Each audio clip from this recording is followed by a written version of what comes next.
What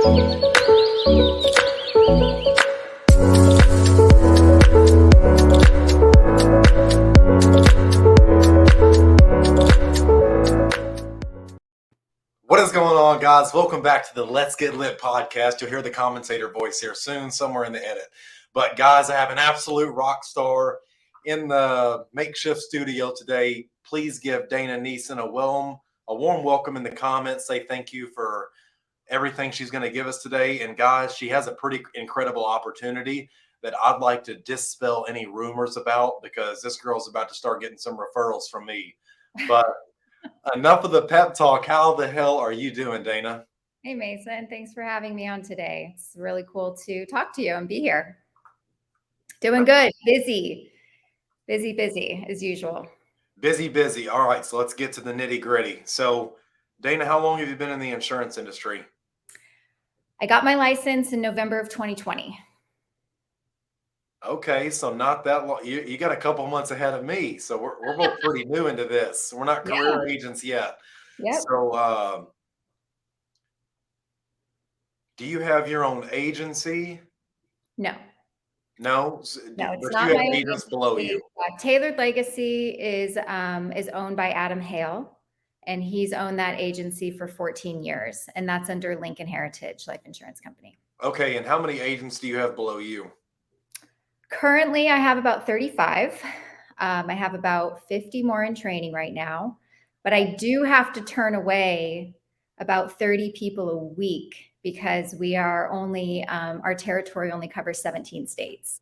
So until we are ever able to expand, I'm kind of limited to who I can bring on. Bring on, okay. And what has been your favorite part through all this so far? Well, my favorite part was basically proving that this business model works. We do telesales, and what I was looking to do was build a model where agents could thrive and not feel the pressure of having to necessarily recruit or build a team, that they can just plug into a system from home and make money off their own efforts, and that's pretty much it. So that's what I love. I actually almost didn't come into this business because I quickly realized that most of the companies are wanting you to like pyramid scheme this, like a multi-level marketing, like you recruit under you and they recruit under them and they recruit under them. And I actually was not interested in doing that at all. Okay, well, I kind of think everything is MLM, because even in my old factories, I had a boss and he had a boss that he directed to. And then the boss's boss actually had a boss that he went to as well.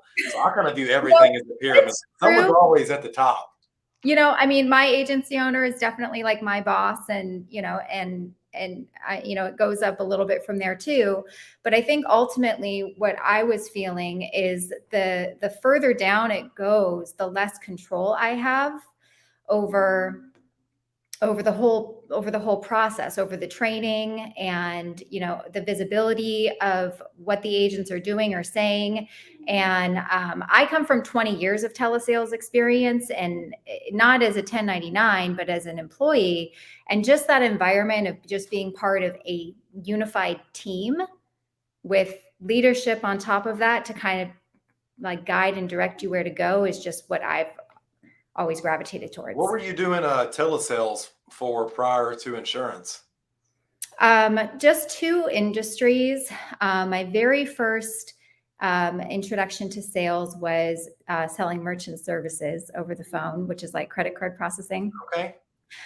That was about 7 or 8 years or so. And then I got married, had kids, took a long break, and then got into selling leads at a very large company to real estate agents and brokers. And I was there for about another 7, 8 years.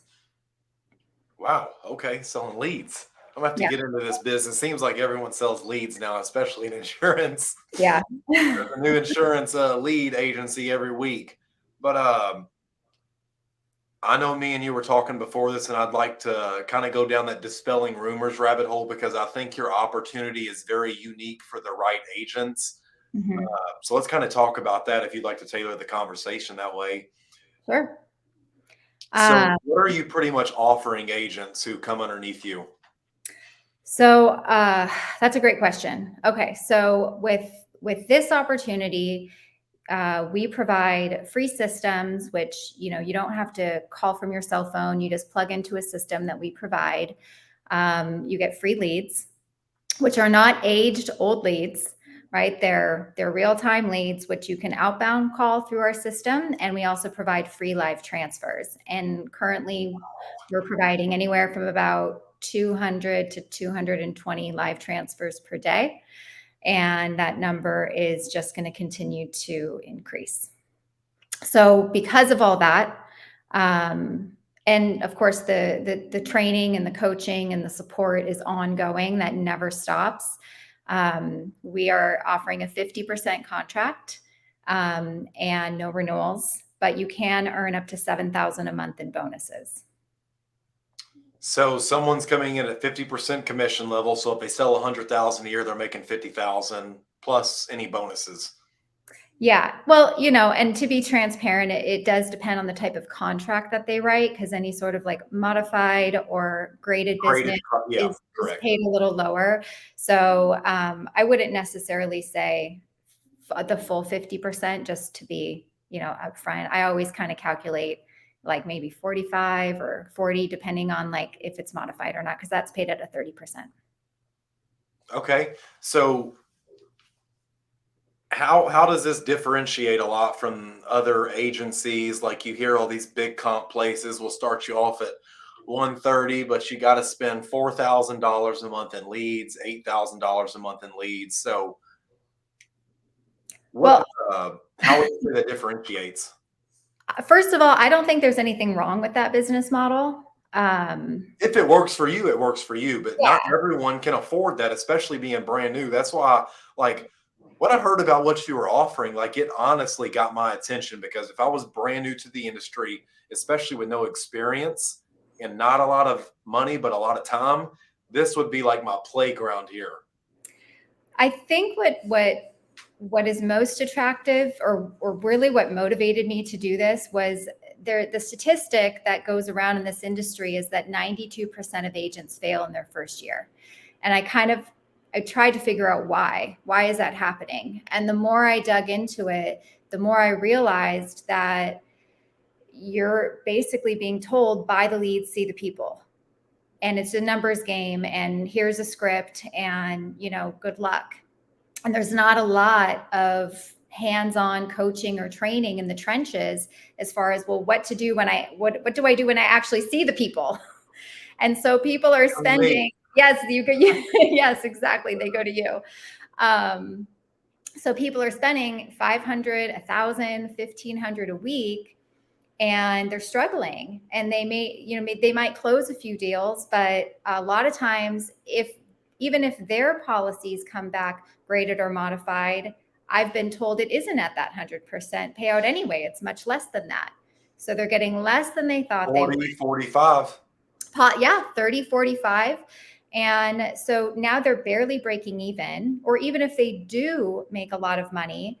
Like I was just on the phone with someone this morning in an interview who said, yeah, it's great. I made like $2,300 on a policy, but 2 months later they canceled, and now I owe that $2,300 and I don't have it. So now I'm working to pay back my debt, and I'm still buying leads. So a lot of people are drowning. They're drowning in lead cost. They're drowning in chargebacks, and they don't have the support they need so that they can close enough business to account for what's going to happen. And what did you tell me you wrote the other year? Me personally? Yeah. Okay. So in my first year, I wrote 300,000 in premium.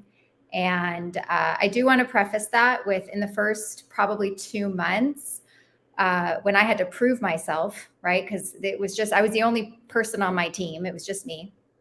I was given leads that were probably 6 months to 2 years old, and I was not using a system anywhere close to what we have now. And the last 3 months of the year, I took a huge step back to really focus more on growing and training my team. So that's like a good 5 months of not really selling that much and still selling 300,000.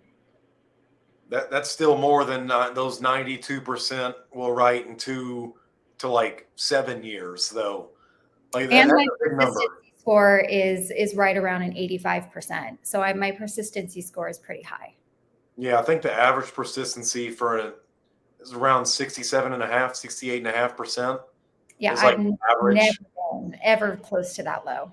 There's no way, because the problem is not only do you have to understand and learn how to close someone, but you have to learn how to do it in a way to where it's going to prevent chargebacks. And all that comes Yeah, with, good billing is done on the back end. How do you keep that business and nurture that relationship? well, I don't actually. Well, I'm not So talking about you. Like that's the question. Like you'd have to ask. Like yeah. you're not getting those chargebacks. Well, I mean, do and not like everyone's going to anybody get chargebacks. It's just, a natural part of the business, whether they can't afford it or they replace the policy. But my biggest thing is, people are going to remember how you made them feel, right? They may not remember everything that you said, but for me, how I teach my agents how to sell is to really get that feeling and emotion out of someone, and so that they remember you and they remember your conversation and they remember that you're there to actually help them and not sell them. The people that are asking health questions in the first 3 minutes, quoting at 8 minutes, and then, bam, moving on to the next, deal over the phone, those are the people that are going to have the highest chargebacks. It's a transactional relationship. People can smell that and sniff it out. Yeah, totally. Oh, I love that. So just to kind of differentiate you guys more, like what have you seen as some average numbers like that people write a year at where you're at for A this year? opportunity? Can I break it down in a month? You can, yeah. Like what's Thanks. an You can do average month that. for a good agent? Yeah. So I'll actually break it down. I like to break it down in 3 sections just because I like to give people realistic expectations. So if I take like my top third, these are people that are licensed in all 17 states. They're working 40 to 50 hours a week. And their phone doesn't stop ringing, plus they have the right talk track and they have higher than a 30% close rate. So all those things have to be there. And they're selling anywhere between 10 and 20,000 a week. So 40 to 80,000 a month. That's my top third. Okay. And when you have the opportunity and you know what you're doing, it's like, it's impossible. So then you have like my like average agents, like my good average agents, which is the majority. And they may not be licensed in all 17 states, or they're working towards it. They may not be putting as much time. So maybe like, 8 hours a day, like a normal 8 hours a day. And they're probably selling anywhere between 5 to 8,000 a week. So what is that? 20 to maybe 25,000 a month, somewhere in there. That would be like the average agent on my team. So like 26,000 a month. Mm-hmm. On average, that's the number I wanted to get to. So 26,000 times 12, that's 312,000. And even if you made half of that, or even 40% worst case scenario, like you Yeah, said, do it on 40. So times 0.4.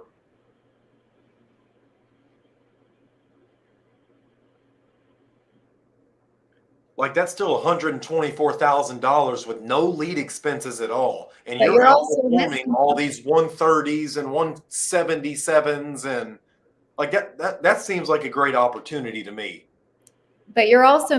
something too, that the agents on my team can earn up to $1,750 a week in bonuses, which is 7,000 a month. So what's 7,000 times 12? Like 96,000? What is that? 84. 84. Now, it's very hard to get 7,000 a month. It's very, Even very hard. 3,500. But I would say that my top agents definitely can earn 1,000 a week in bonuses. So what's 4,000 times 12?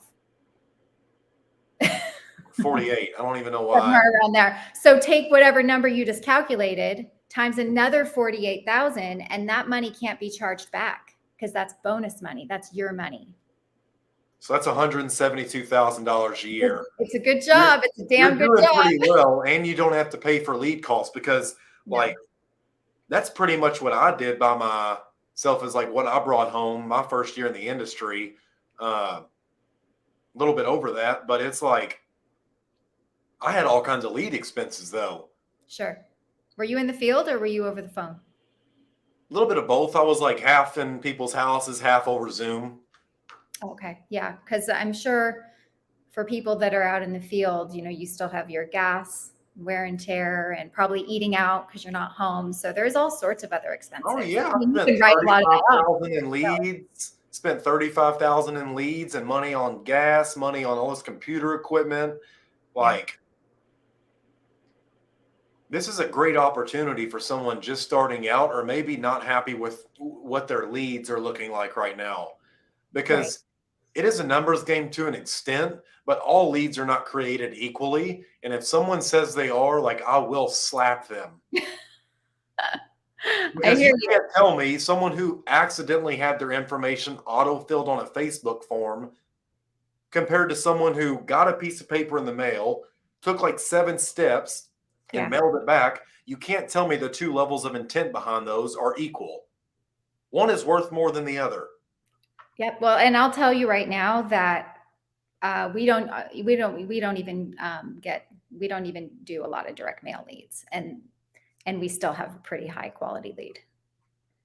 Well, that's phenomenal. I think after '08 and '09, like mortgage mailers went down to like 1% return rate, you were doing something.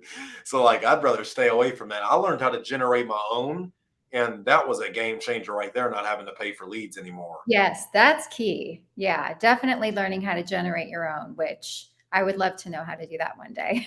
Well, I'll have to hook up with you after the call and we'll Okay. go over some of that stuff. Because social media alone right there, like I was generating IULs from TikTok left and right. Like January and February of this year, I wrote $30,000 a month just off TikTok leads. I heard you say that in a different video. That was fascinating to me. It's That's like I didn't pay anything but time for that. And all I did was made a cute little catchy, clever TikTok video, like how people edit themselves in front of different backgrounds. And yeah. I was just playing out a scenario. Like, did you know that you can do this with life insurance? And people like blew me up. Wow. So Why'd you you can just stop? why not coaching pays me more. That's true. And it's And like a you're doing a quarter of good the job. work. People should definitely listen to what you have to say. It's a quarter of the work, but like people ask me, why'd you quit selling insurance? And it's funny enough, like I'm writing an IUL tomorrow, the first policy I've wrote in like half a year, just because it's a Mhm. family friend. But like, which makes more sense? Me working 30 to 50 hours a week in the field, making phone calls, trying to set all this stuff up and paying for ads, or someone just comes to me based on a referral, gives me $16,000, and it's not going to cost me that much to fulfill. Sure. Of course. Like you sell one person compared to 16. Like I just saved myself 15 hours of work. Right. Exactly. So if I just get on 16 of these sales calls, it's pretty juicy. Yeah. But like, why would I keep on selling insurance based on what I'm doing now when I can just help other people sell insurance? Yeah. And there's a Because big people need. make this industry harder on themselves than it should be. There's definitely a big need for training, in this industry, because that's where I think there's a big gap there, where people don't really know what to do besides a generic script that they're given. But there's so many scenarios and things that they're going to run into that aren't on that script, and it's hard for people to know what to do. Correct. That's why I only use like personally, I only use question-based frameworks. I read all of Jordan Belfort's books and Brian Tracy and Grant Cardone, and noticed they all use question-based scripts. So I was like, let me switch all this shit out and only ask questions. And I took all my statements out and I just used questions, restatements, and short stories, and my sales blew through the roof. And Yeah. so then I started giving it to my agents and watching them sell more. I'm Right. like, okay, I'll just put this in a free course for any life insurance agent. And by free, I don't mean no value. I just mean complimentary or no cost to you. So you guys can go to Running Buddies Life, get a free insurance course and double your sales, and hopefully that incentivizes you to come work with me. But it's just the ability to notice, like, that script is only designed to replicate a trustworthy conversation and know how to kind of frame everything. You should Yeah, have the ability to know how to ask questions to dictate where the conversation even goes. absolutely. I don't Yeah. care about the cute little word tracks. Like, you need to Right. know how to say it and when to say it, what tonality, what posture. Like, there's so much that goes into selling that people don't even realize. And the Absolutely. mentorship in this industry is scarce.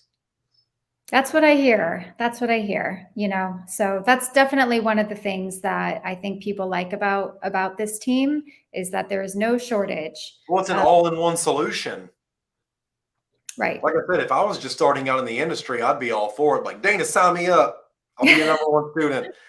But what do you think a new agent or even a existing agent, what do you think their number one focus should be on or biggest priority to be profitable in this industry? Sale, knowing how to sell, like asking the right questions, being able to overcome false objections in the first 10, 15 seconds, you know, being able to elevate your position with the customer as the authority so that when you do get to quoting, that it isn't about selling them on the price at that point. It's about just finding an affordable option because everything you've done leading up to that, they're already sold. Yeah, built up value.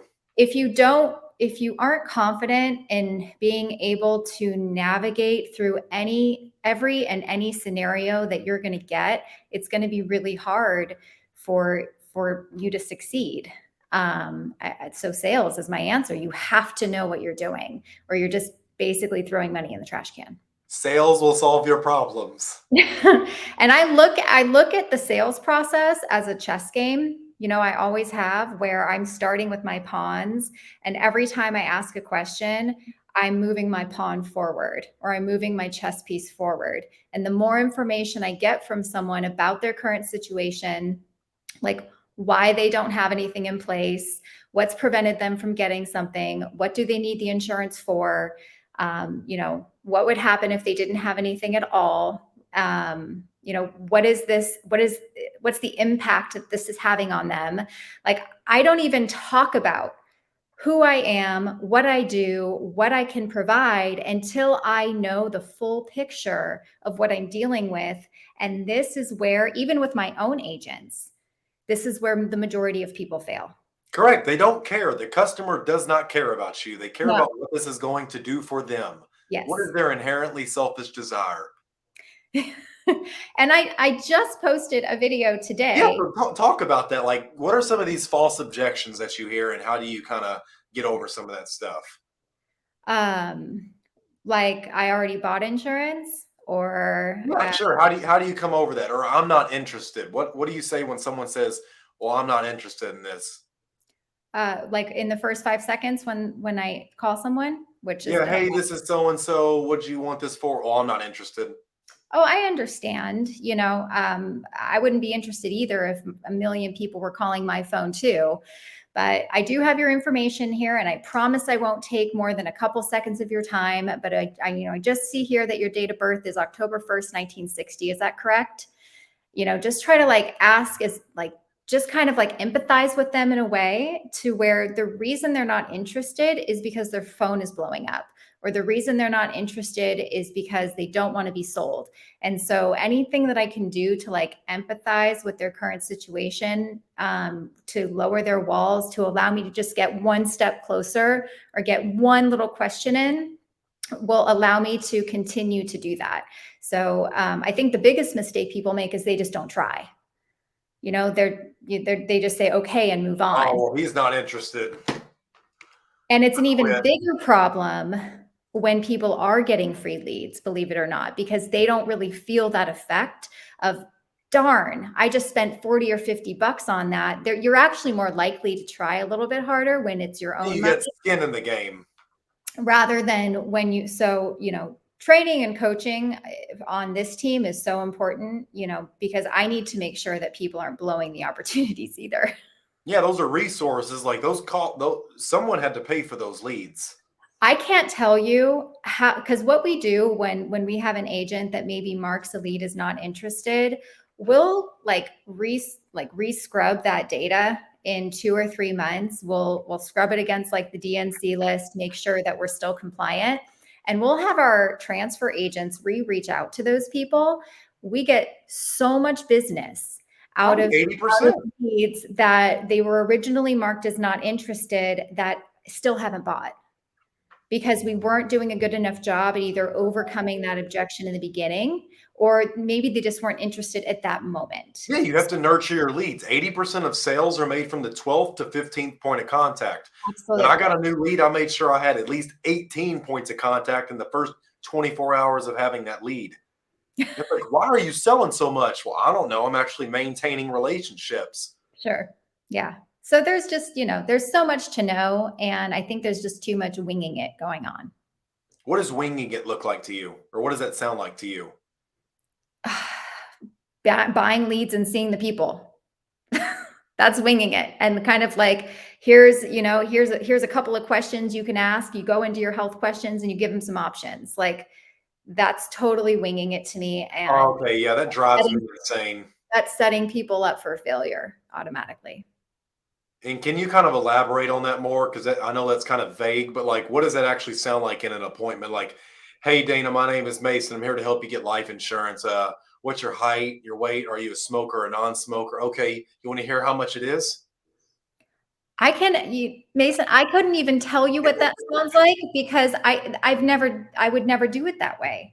Uh, and I would never train my agents that way. So I don't know, That's maybe. what I hear people say. They're like, "Yeah, I'm here to help you get life insurance." Like, No. oh, really?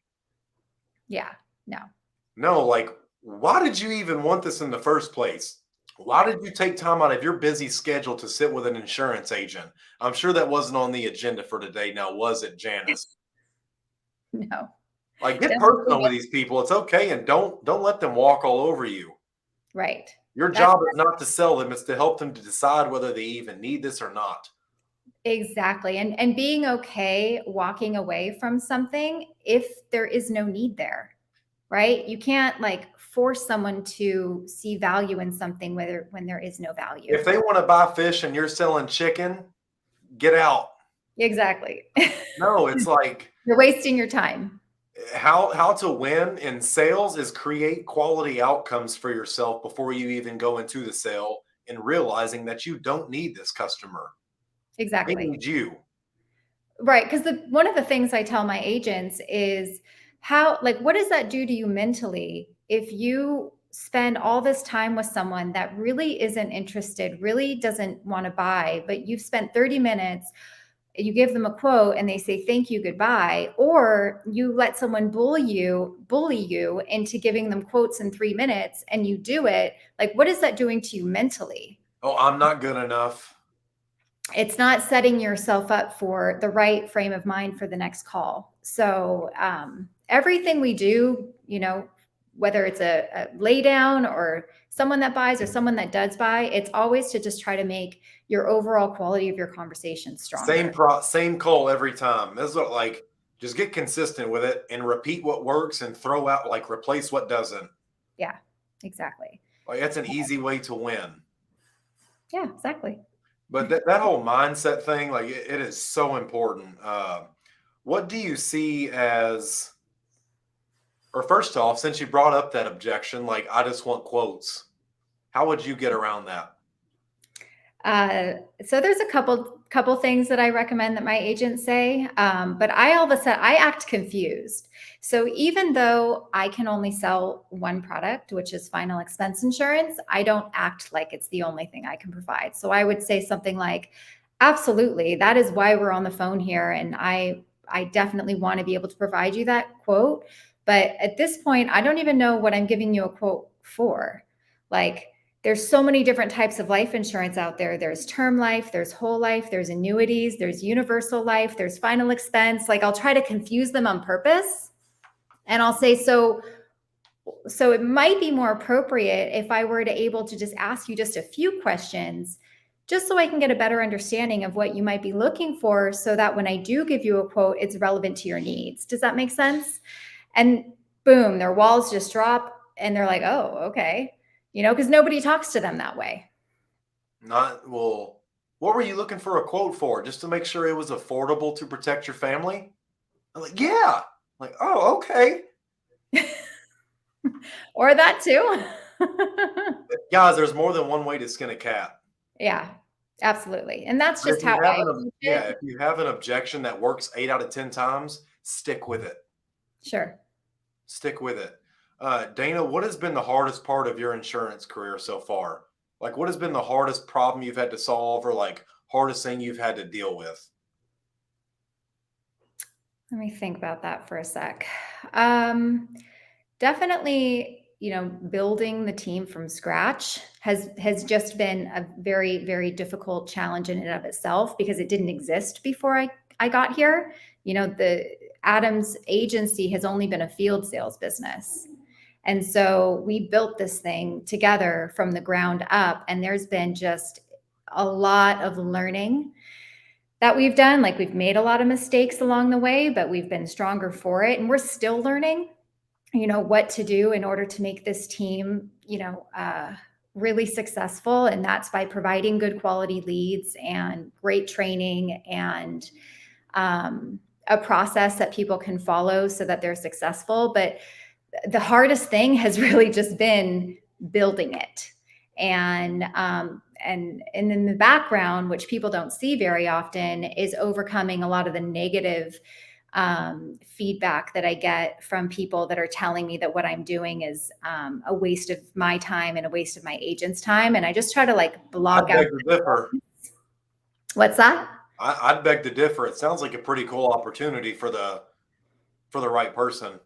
For the right person. And that's the whole thing. I definitely don't think that this is the only opportunity or the best opportunity, but it's the right opportunity for the right person. And that person really doesn't want to own their own team, right? They don't want to recruit. They don't want to build a huge business. They just want to make a good living off of their own efforts and be part of something, bigger than themselves. There's not really a lot of risk there.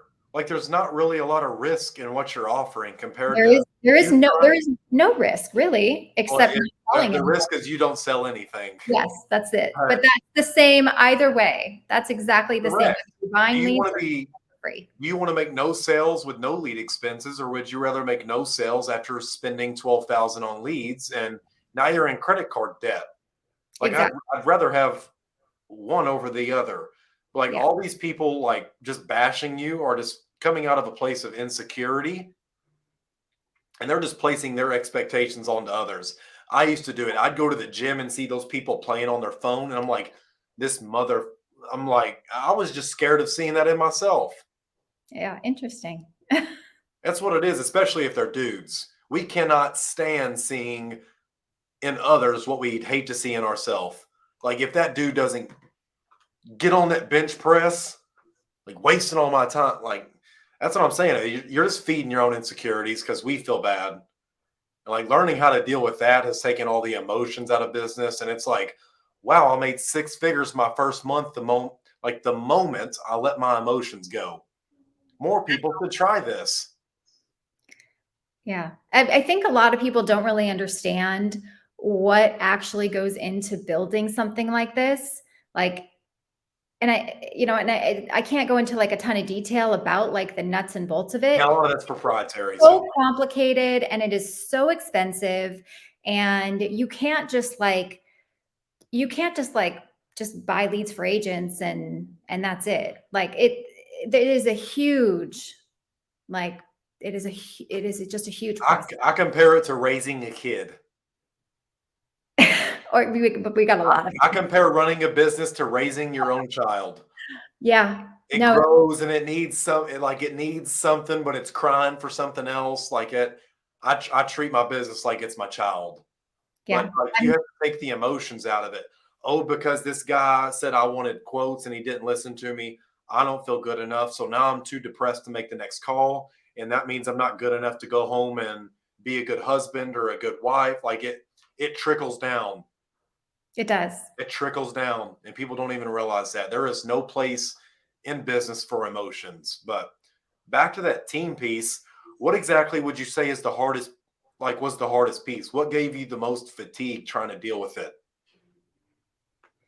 What was the hardest piece of that?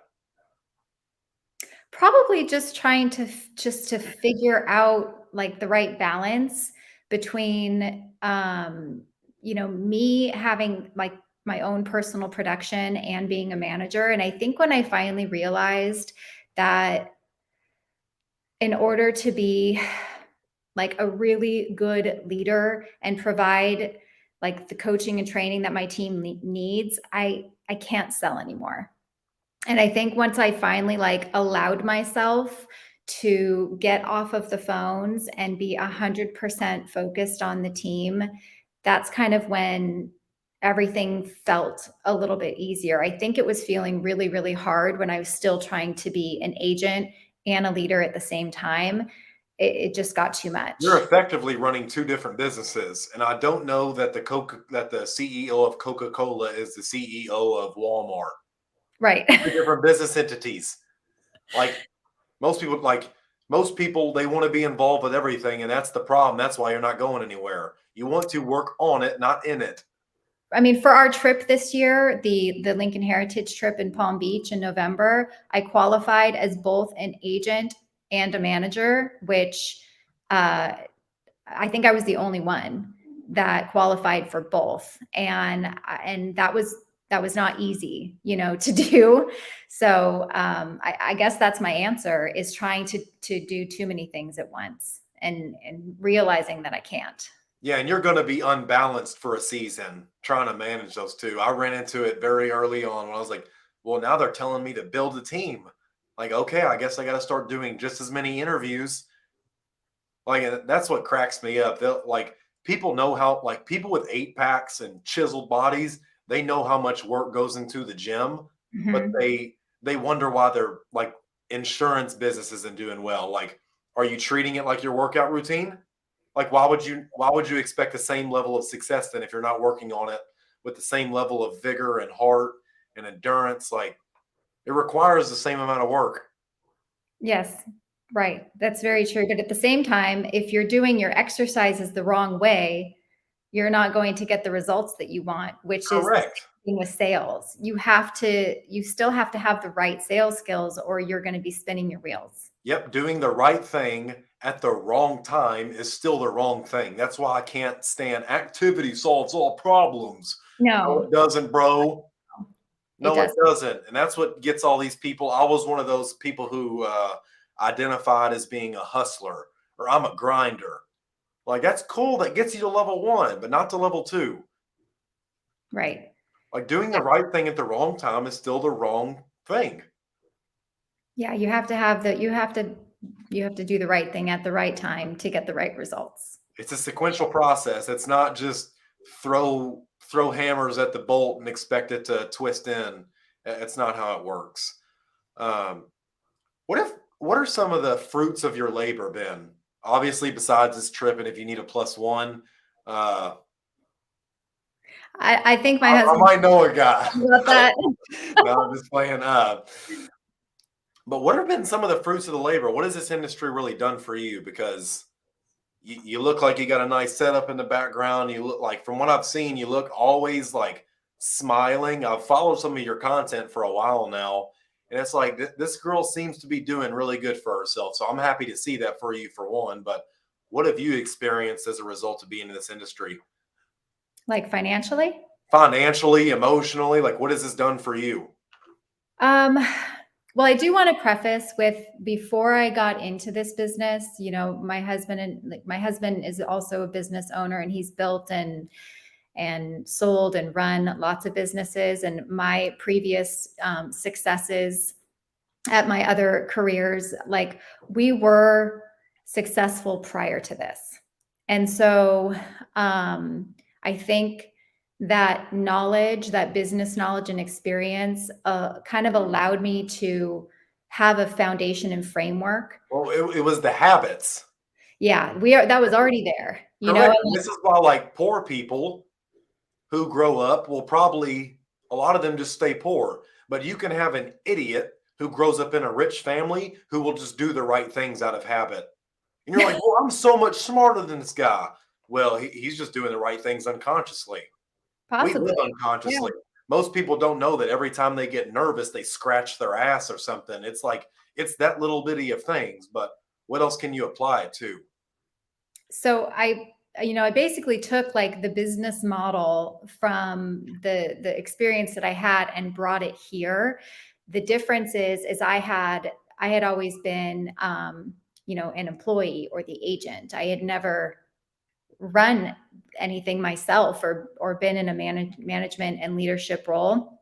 So the thing that I have really loved the most is seeing my strengths and my weaknesses in this position, like just being a leader, being a manager, being a mentor, growing something for the first time myself is something that's been really satisfying. I don't even look at what I'm making, like what the deposits are.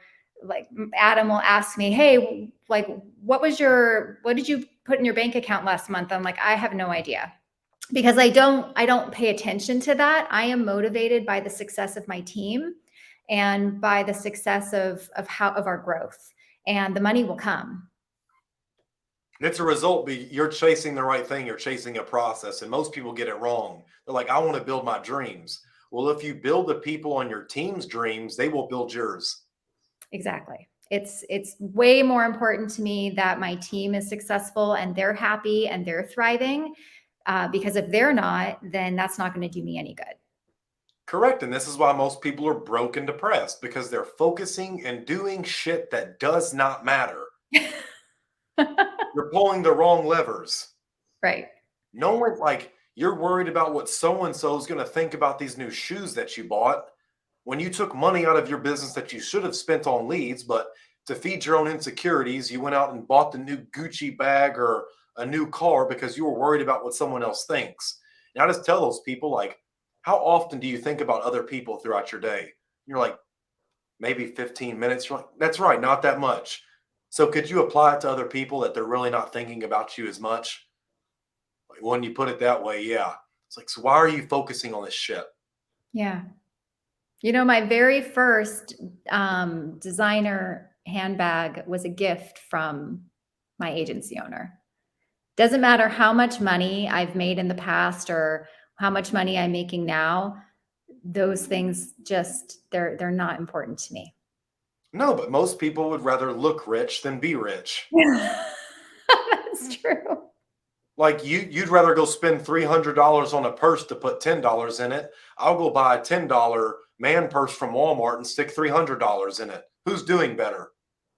I would rather spend $300 in investing in an agent that needs help getting more states or maybe needs help, with renewing something in a month, or like I can justify that, and I rather than just going to the mall and spending $300 on nothing. It's So, delayed gratification. You'll see it back in overrides or a thank you, whatever it is. yeah. I personally, I'm selfish and I love hearing like, thank you, thank you, like that stuff gets me off. That's my favorite thing to hear is thank you, Mason. I'm my own most important person in my world. Yeah, So of course it's going to fuel my fire. Whatever fuels you, I hope you find it. But it's like, focus on the shit that matters. I agree. No one cares about your Facebook post or your Call of Duty stream. Is that even a Go thing? make sales. Yeah, like now if you're like there's 14-year-olds on TikTok who make more money from streaming these weird games about zombie spiders that I don't know, but it's pretty cool. Cool for them. But like when you're 40 years old living in your mom's basement and you're still streaming Call of Duty, wondering why your leads aren't picking up the phone, like, what are you doing, dude? No, What are I you doing? cannot relate to that. I don't know, but these are just some of the things I see. Dana, what like before we hop off here, and I'm very grateful and appreciative of you hopping on here. What would you say the biggest piece is in kind of investing in your team? Maybe not even financially, but for someone looking to really grow a profitable and kind of a family unit team who is unrecruitable, what advice would you give them? Unrecruitable. So someone that's, You want to make your team like family. No one like that's how you know when you have a client is when someone else offers them something and they'd rather stick with you. I mean, investing your time in each agent is going to be the one thing that no one will be able to replace. And what does that look like? Is it just the hard conversations? Is it the text saying like, "Hey, how was your day?" instead of "What'd you write this much? How much?" No, so how I do it is I just open up my calendar. So I use Calendly, and I open up my calendar to my agents to book 60-minute one-on-ones with me whenever they want. Sometimes I'll send them a request, hey, I noticed you're struggling a little bit. Please get on my calendar so we can meet. And then we'll pull up calls and we'll listen to what's happening so I can help them like identify any gaps or holes that they may not realize is happening. But they're thinking that it's something else. But so really the value I provide, I think, is not really getting, I don't tend to get really personal with people on like a personal level. That makes me a little uncomfortable, but it's Fair interesting enough. because I don't do that with my clients either. So I just make myself available to make sure that they know that I'm there to help them be a stronger sales professional. Because at the end of the day, that's what they need. They need to close business, they need to make money, they need to feed their family. So my availability and helping them, like that's what gives me value in what I'm doing. I don't know if you saw in my stories a few days ago, but I had a one-on-one with an agent who was like not sure if he was going to make it. Did you see that? Yeah.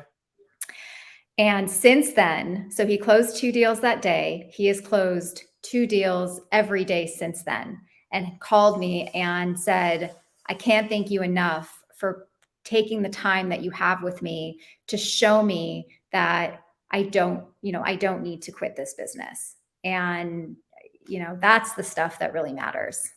Correct, but it was just a conversation. Like if you have a team, you actually have to engage with your people. Believe it or not, I know it's a crazy No other concept that way. you actually have to talk to them Yeah. and train them, but like Yes. it's a real thing. There is no other option. You have to. So There's no if you're not substitute. doing Like if that, I was gonna grow a garden, I'd be singing to my plants every day, like "Please grow tall." But you don't have to get personal with them, but like I tend to just because I'm nosy. I want to know what's going on in everybody's world. But people will share it with me just because they feel comfortable with me and they'll tell me and it's easy to talk to me about it, but I don't share back. well, you don't have to reciprocate, and that's totally fine. But like, just have those conversations because you Yeah. don't know whose life you could save, whose marriage you could save, whose business you could save. Like, you never know what someone is going through, and you just Absolutely. being there to listen to them, it makes all the world a difference. Yep. I think that's true. Well, Dana, this has been a lot of fun. Thank you so much for hopping on here, Mhm. and not to rub it in anybody else's face that I got you on, but I'll rub it in your face a little bit.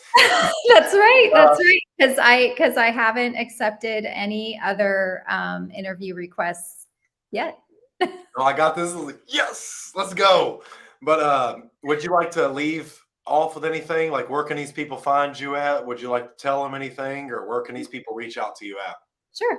I think the easiest way to find me will be on Instagram, which is at Final Expense Telesales. You can go to our agency website, which is tailoredlegacy.com, and you can email me. I don't usually give out my cell phone until we've communicated first. So you can email me at dananesen80@gmail.com. There you go. You guys heard it here first. Keep being awesome. If you're broke, message one of us and we'll get that problem fixed ASAP because you need to make money. That's Uh, right.